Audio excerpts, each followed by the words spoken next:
അസ്സലാമു അലൈക്കും, നമസ്കാരം. ഞാൻ എളുപ്പത്തിൽ ഒരു പാൽവാഴക്ക ഉണ്ടാക്കുന്നത് കാണിച്ചു തരാം കേട്ടോ.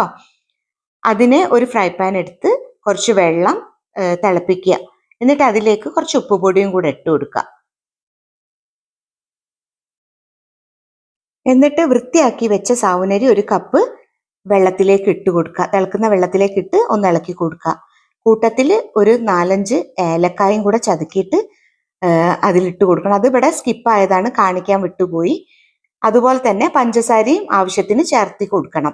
അതും എനിക്കിവിടെ കാണിക്കാൻ വീഡിയോ എടുക്കാൻ വിട്ടുപോയി. പിന്നെ നല്ല പഴുത്ത നേന്ത്രപ്പഴം 4 കട്ട് ചെയ്തിട്ട് അതും കൂടെ അരിഞ്ഞിട്ട് ഈ തിളക്കുന്ന സാവുനരിയിൽ ഇട്ട് കൊടുക്കണം. അതൊക്കെ ഞാൻ വീഡിയോ സ്കിപ്പായി പോയതുകൊണ്ടാട്ടോ കാണിക്കാൻ പറ്റാഞ്ഞത്. എന്നിട്ട് നല്ല കട്ടിയുള്ള പാല്, ഞാൻ പാക്കറ്റ് പാലാണ് എടുത്തത്, പാക്കറ്റ് പാലും കൂടെ ഒഴിച്ചു കൊടുക്കുക. എന്നിട്ട് നല്ലോണം തിളപ്പിക്കുക. പാക്കറ്റ് പാലിന് പകരം തേങ്ങാപ്പാലാവുമ്പോൾ കൂടുതൽ ടേസ്റ്റ് ഉണ്ടാവും. എൻ്റെ വല്യമ്മച്ചിയൊക്കെ തേങ്ങാപ്പാലാണ് എടുത്തിരിക്കുക പണ്ടൊക്കെ ഈ പാൽവാഴക്ക ഉണ്ടാക്കാൻ.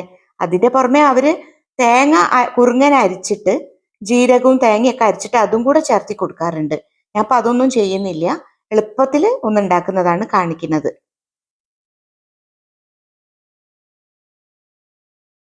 നല്ലോണം പഴമൊക്കെ വെന്ത് തിളച്ച് വന്നു കഴിഞ്ഞാൽ പാൽവാഴക്ക റെഡിയാവും. എന്നിട്ട് അതിലേക്ക് നല്ല നെയ്യ് എടുക്കുക. നല്ല നെയ്യിൽ അണ്ടിപ്പരിപ്പ് മുന്തിരിയും കൂടെ വറുത്തിട്ട് ഈ പാൽവാഴക്കയിലേക്ക് ഒഴിച്ചു കൊടുക്കുക. ഇതാണ് കേട്ടോ എൻ്റെ ഈസി പാൽവാഴക്ക റെസിപ്പി. എല്ലാവരും ഒന്ന് ട്രൈ ചെയ്ത് നോക്കണേ, എളുപ്പത്തിൽ ഉണ്ടാക്കാൻ പറ്റും. ഇതാണ് കോഴിക്കോട്ടുകാരുടെ പാലായ്ക്ക.